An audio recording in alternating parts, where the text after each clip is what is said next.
Different's great, but being different for the sake of being different, I'm not a big fan of, right? If you just want to be different for the sake technology of it. Increased, I would hide behind it. And you start to hear some of their challenges, and yes. Because it speaks to the core of who you are and what drives you forward. Because what makes you different is what drives you.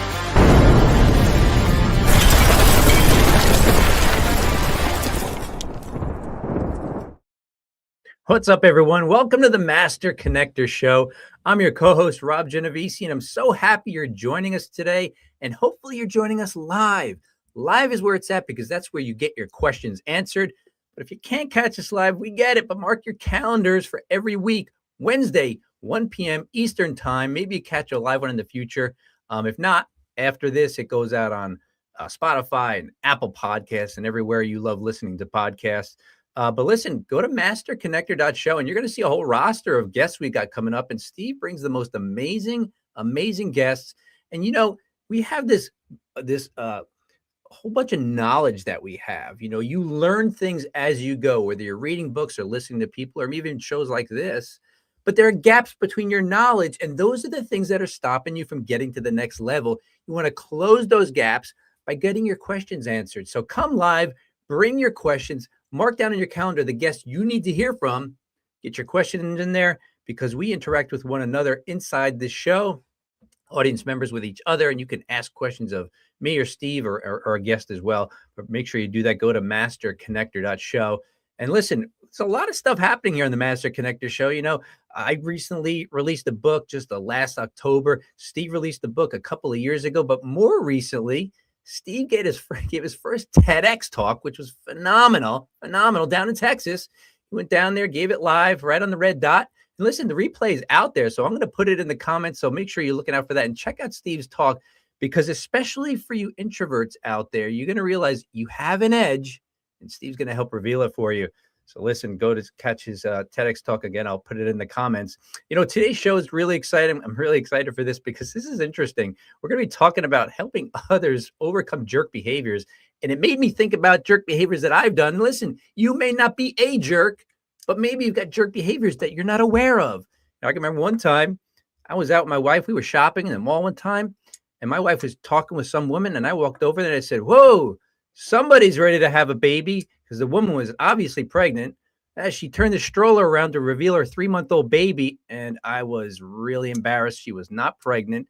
Don't ever make that mistake. So she probably thought I was a jerk. I'm not, but sometimes the behaviors get us in trouble. So listen, going to be a great show. We're all connectors here, but there's only one master connector. Let's bring him on, Mr. Steve Spiro. What's up, Steve? What's up, Robbie G? I have learned not to ever ask a woman, "Are you pregnant?" I don't care if she's busting out. You're never supposed to ask that question. Yeah, so that's a good lesson there for sure. But we're pregnant for success. I know that for sure. So Absolutely. Anyway, I appreciate you guys. So hey, what's going on, everyone? Steve Spiro, the Master Connector, coming at you live with direct. Super excited, super pumped. If you're excited, get in the comments. Make sure you're participating with the show. Get in and put in some questions in the comments as well, because we want to know, we want to hear from you. We want to know what you're thinking. We want to make sure we can answer your questions. And as Rob said, if you're on here live with us, you might as well get the benefit of this. And of course, Yolanda's on here. Amazing, Yolanda. Just appreciate you big time. But yeah, so let's get started here. So how many people are quietly suffering every day because they're normalized behavior? They've normalized behavior that they should never have accepted. You know, to Rob's point, okay, you could either be a jerk or have had jerk behaviors, or you've experienced it on the other side of things. I think I've been on both sides for sure. You know, I obviously as a kid, I was picked on and bullied, and people treated me really badly. Okay, as I grew up a little bit, wound up going on to get 2 black belts. Didn't happen as much, but it still happened here or there. But on the flip side, I was the guy who was probably a big jerk. In fact, some of you guys may have heard the story, but you know, I started a company out of college, had an advertising company. Pretty much started out at 22 years old. I had 0 business experience. I went to art high school, art college for advertising for 8 years of schooling and had no clue about business for sure. Yeah, I knew how to make things look pretty. That was about it, graphically. But other than that, business wise, no way. And so here I am, and we had started hiring some people, and one of the guys we hired, I didn't necessarily agree with what they were doing, and I was quick to say what I thought, and sometimes saying what you're thinking isn't always the best way to communicate. Sometimes it's like you want to kind of make it moderate it, if you will. It's probably a better way to say that, but you understand the point. And so I was the guy for years, for a long time, would be like, if you said something and I disagreed, I'd be like, you're wrong. I didn't learn the people skills of, well, I know how you feel. If I was in your shoes, I feel the same way. Let me tell you how I found. Let me tell you what I found. No, it was just, you're wrong. And I was just blunt. And and so one day my partner in the advertising company says, Peter, he says, hey, Steve, great news. The company's going to send you to a course called Dale Carnegie, How to Win Friends and Influence People. And little did I know he's saying, Steve, you just have terrible people skills. But it helped eventually. It took a lot of time, but it helped. But it really, so that was my side of being a jerk. But then I've had people that come to me, like, still to this day, have some people in my life that can be a little bit edgy and honestly jerks. And I read a really good book that maybe we'll talk a little bit about later, but it's called Crucial Conversations. Don't remember the author off the top of my head, but I believe he's a former, I want to say FBI guy or something like that. He was in law enforcement, and really good book on, when somebody comes to you with really bad behaviors or there's things that are bothering you, being able to have the courage to have those crucial conversations and bring you to the forefront in a way that's effective, and it's not going to make people want to be incredibly defensive. So this is going to be a great conversation. I'm excited. I just love the idea of jerk. I mean, I was over at some friends this weekend, and he's Jamaican, and so we had jerk chicken. I'm like, hey, we're going to be talking about that topic today. Not quite, not really, but anyway. So we're talking about a different kind of jerk. But anyway, excited. So if you're ready to hear my man Robbie G introduce our guest, put in the comments. Let's go, Robbie G. I'll pass it to you, buddy. All right, thanks, Steve. Let's go, everyone. Today's guest is Rich Salon, a human resources leader, speaker, and author whose mission is helping people find career fulfillment and healthier workplaces. Rich has held leadership roles with major companies, including the Home Depot, Circuit City, Penske, and Lowe's, building deep expertise in human resources and employee relations. His keynote talk and recent book, The 1 Minute Jerk at Work, challenges people to stop tolerating toxic behavior and create cultures rooted in respect. Rich is also pursuing a future role as a wish granter for adults diagnosed with terminal illness. Please welcome to the show, Rich Salon. What's up, Rich? Thanks, Rob, and thank you, Steve. It's great to be with you guys again. It's awesome. We're excited to have you on. It's awesome. So appreciate you big time. It's we just want to dig right into it, right? This is going to be a great conversation, and let's a lot of times things that we do come from our past, things that have happened to us in the past, maybe how we were raised, whatever. Ultimately, I believe it has to do with the roots, right? The fruit of a tree is very much because of the roots and what's going on down below, and is it getting enough water and all that stuff. So the roots are very important. So community, type in #roots. So here's the question for you, Rich. Why does jerk behavior happen in the first place?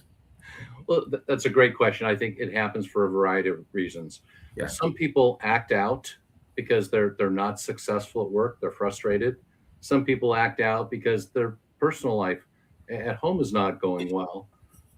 Unfortunately, some will also mimic their boss's behavior. If the boss happens to be a jerk and the company's condoning it, not unlikely to see the worker also demonstrate that behavior. And in all those different examples, and there's more, it's amazing that I find the person has no idea they're doing that. They find it's a blind spot, and I can tell when people are being upfront based on their reaction, and they truly don't know. So, and many of them, fortunately, they appreciate it being brought to their attention. So, again, to answer your question, many reasons. Unfortunately, there's a blind spot. Rich, let me ask you this. It's I tend to be an observant person. I'm quiet. I'm not very outgoing unless I need to be, but I'm always observing people's behaviors because the example I gave at the beginning was a mistake I made, but right after it was so kind of embedded in my mind that I never did it again, of course. But is there a certain personality type that just doesn't even see it or can't see it or has a hard time seeing it? Or is it a skill that anybody can learn? I think it's anybody. If it's micromanaging Maria, if it's pessimistic Pete, if it's nastygram Nate or rumor mill Roger, they're all capable of doing their unfortunate behavior, but it's equal.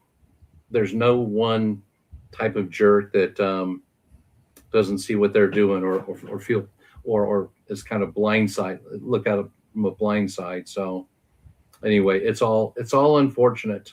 In fact, I'll tell you right now, the only fortunate aspect of jerk behavior, and thanks for calling that, is it creates job security for us HR people. Yeah. That's it. Truth be told. But I'll let you guys in on a little secret. We HR people, we would be thrilled for people to stop acting out, stop acting unruly, and just behave professionally. So that's our ongoing hope. Yeah.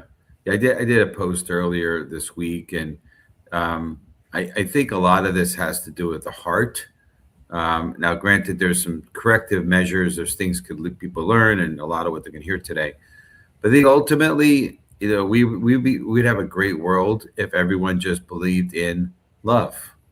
Love thy neighbor as thyself, and it's just, to me, it's all, what was it, John Lennon, right? All you need is love, right? I mean, you can get a little hippie-ish on this, but it's true. If you love people, you're not gonna typically mistreat them. Although I have some family members that that rule doesn't always apply. But anyway, I think a lot of it has to do with tolerance ultimately, and what you're willing to tolerate.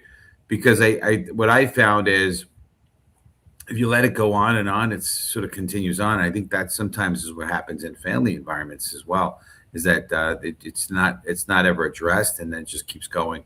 But I want to talk about tolerance. So hashtag tolerance. So Rich, why do so many good people tolerate bad behaviors for too long? Well, some people just by nature, they're not apt to rock the boat. Yeah. Other people think that hope is a strategy, and if they say nothing, it's going to go away on its own. Unfortunately, it's not reality. Some people are also fear of kind of pushback. If they talk to the person, if they report the person, how it impact their life? Is that going to make their life tougher? Are they the only person seeing it? Are they possibly lobbing an allegation that may not be proven? So some people feel there's a risk to dealing with it. So they let it go and hope it goes away. Yeah. Well, by the way, I want to just, speaking of, I guess, love, we got Coach Lowe here with us. So appreciate you being here with Coach. I don't know if she's been on the show much. So I appreciate you being on. And of course, we have our friend of the show, sponsor of some of our episodes, Russ Hedge, being on here, and he's welcoming you, Rich, to be on the show here. So just excited to have all you on here with us as well. And I know Rob put in the comments here. Thank you for doing that. But here's the Crucial Conversation.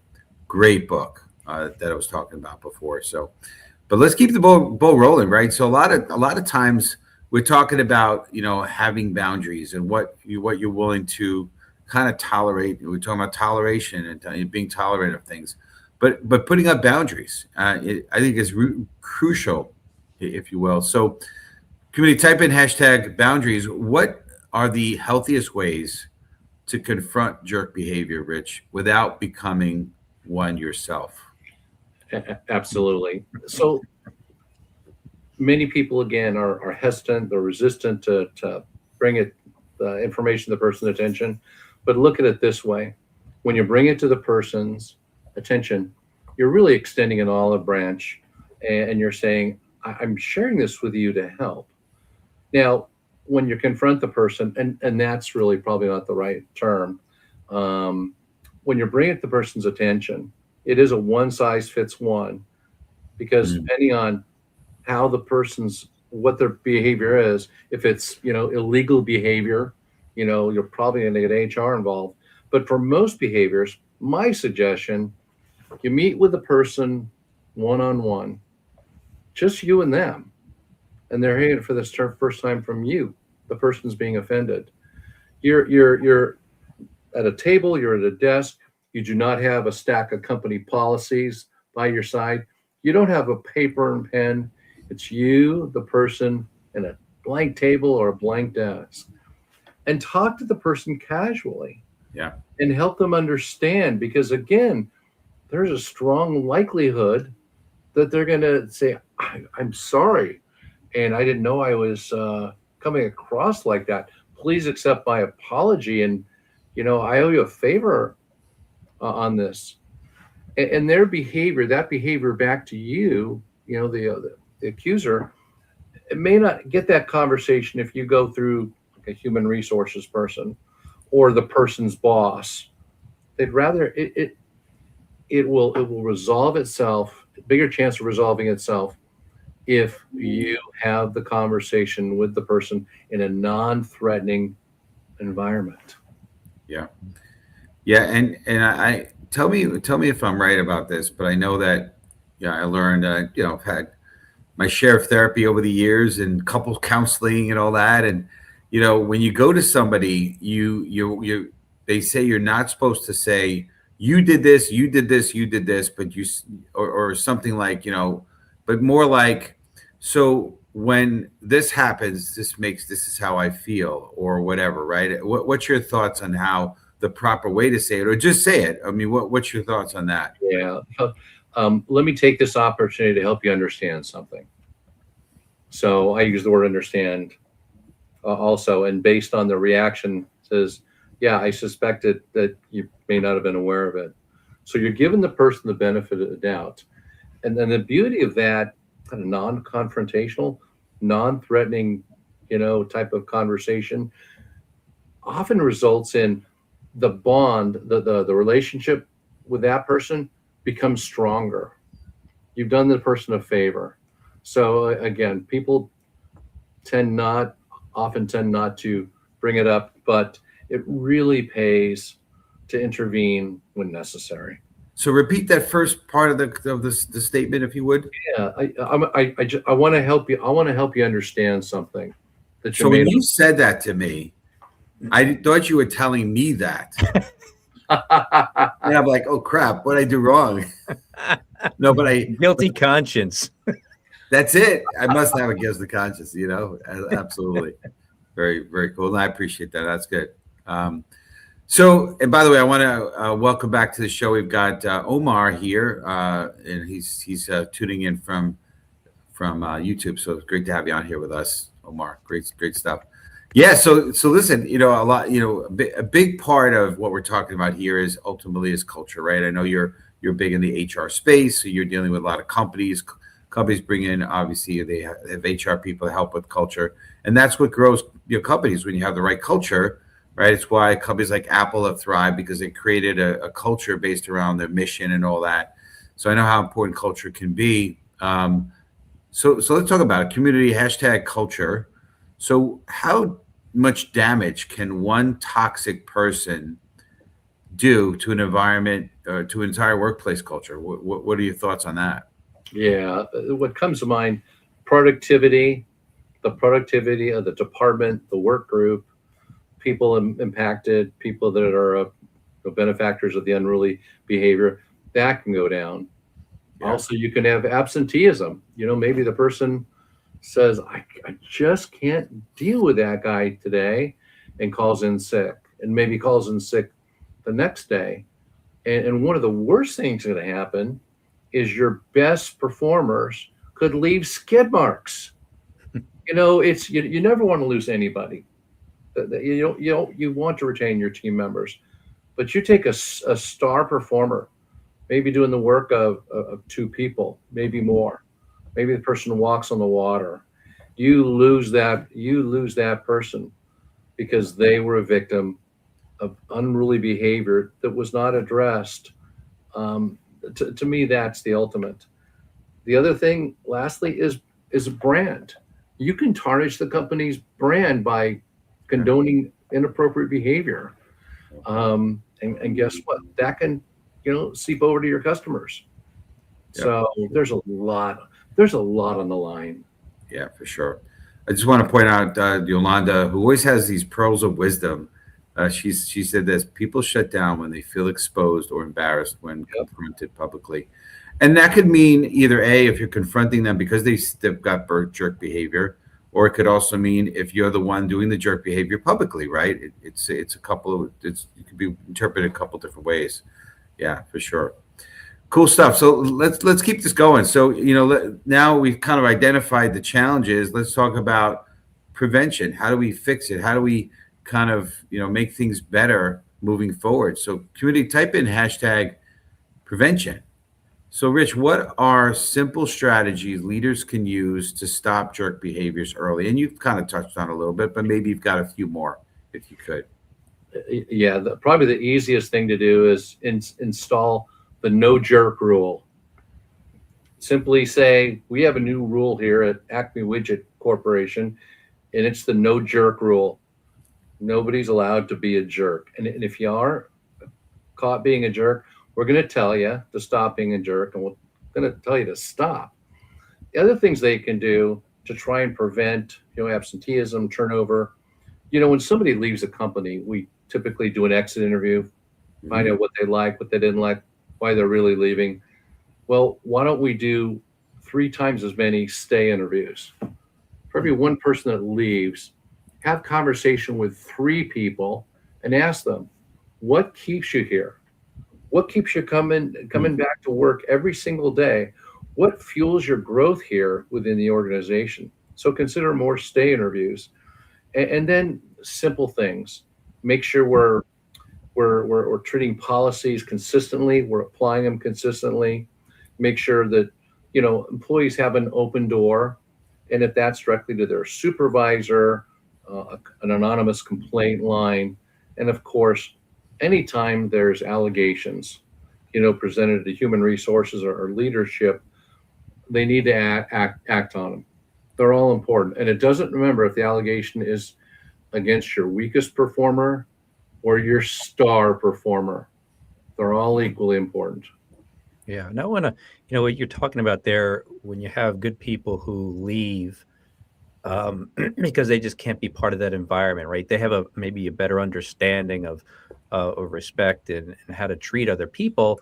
Because look, anytime you get 30, 40, 50 people in a room day after day, you're going to have some clashes going on. And I remember when you're saying before about, how it can help protect you a little bit. When I was back in corporate, I was on a staff of about 40 people, and times were tough. And although I was a good performer, economics is always a factor, right? If they want to tighten their belts, the first thing they do is slash people. And I remember my boss would tell me on a regular basis, you better watch it. And I didn't even do anything wrong.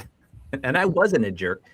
You better watch it. And I remember when she hauled me in one time, she said, I was ready to fire you again. And I was like, and I'm used to it. I said, well, what stopped you? I wasn't being a jerk. I was like, well, what saved me? It was probably more what I said, more hat in hand.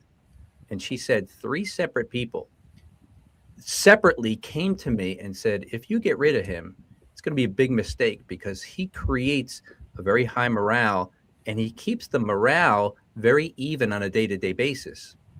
And so the takeaway I took from that was something I learned. Steve and I learned this a long time ago.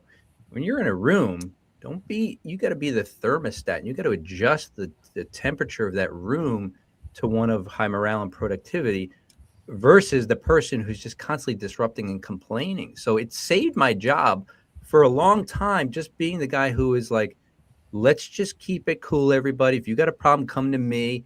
Now, I understand that not everybody can be that way. I tend to be very diplomatic, and maybe that That's a strength of mine.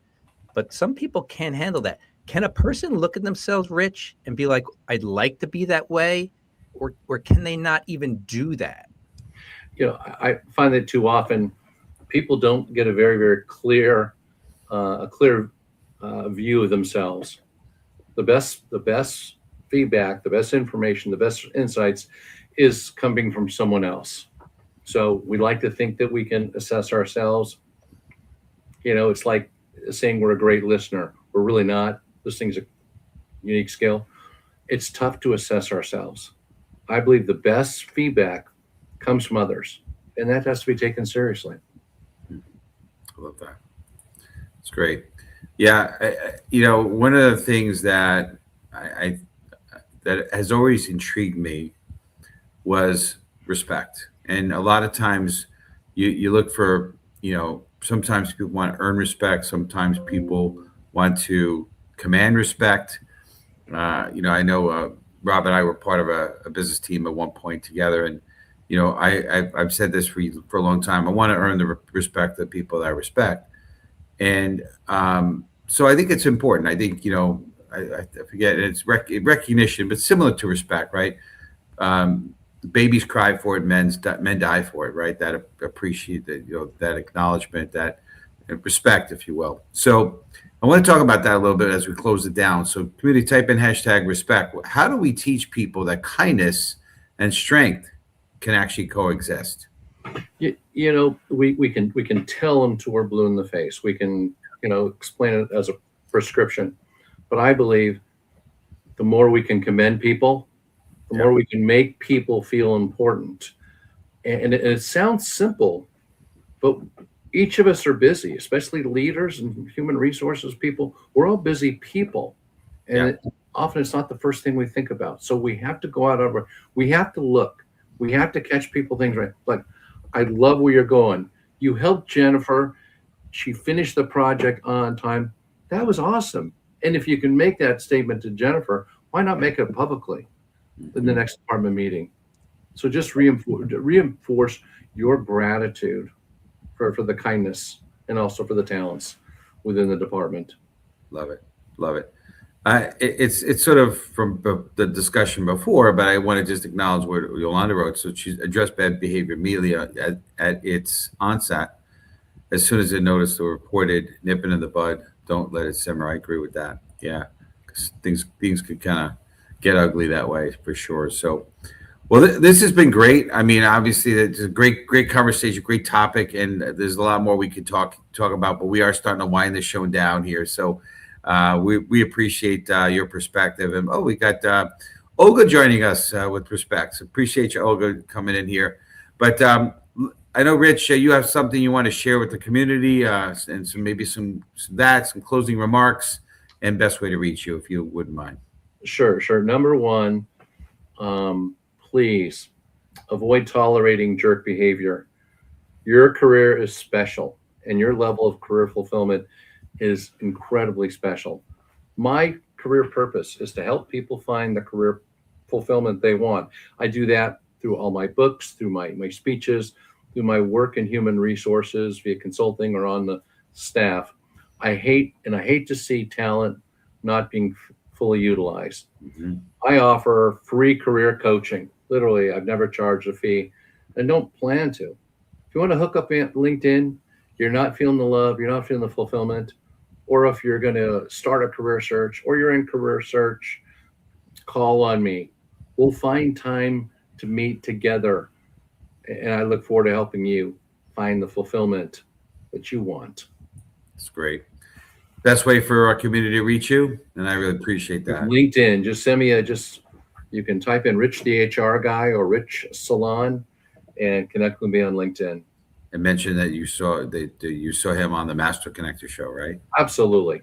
That too.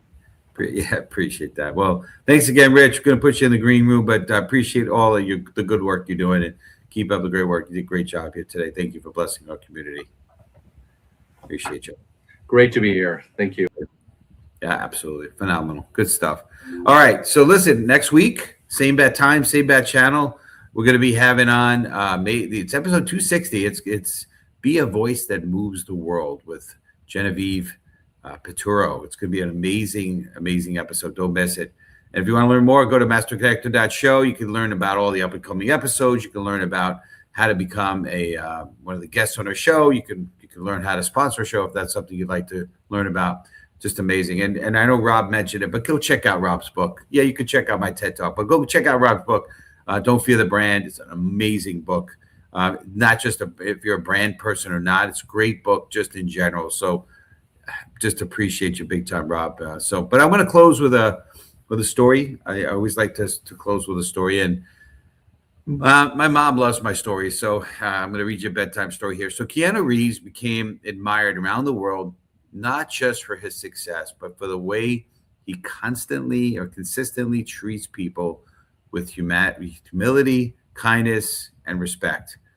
Despite personal tragedies and immense fame, in an industry where ego often dominates, he proves that decency can be powerful, memorable, and magnetic. Let's let his simple example and reminder let that character always leave the deepest mark. So choose kindness, stand tall, and be a beacon of light for the world. Folks, let's remember to shine our light. God bless, and we'll see you next week. And you start to hear some of their challenges, and yes, because it speaks to the core of who you are and what drives you forward. Because what makes you different is what drives you.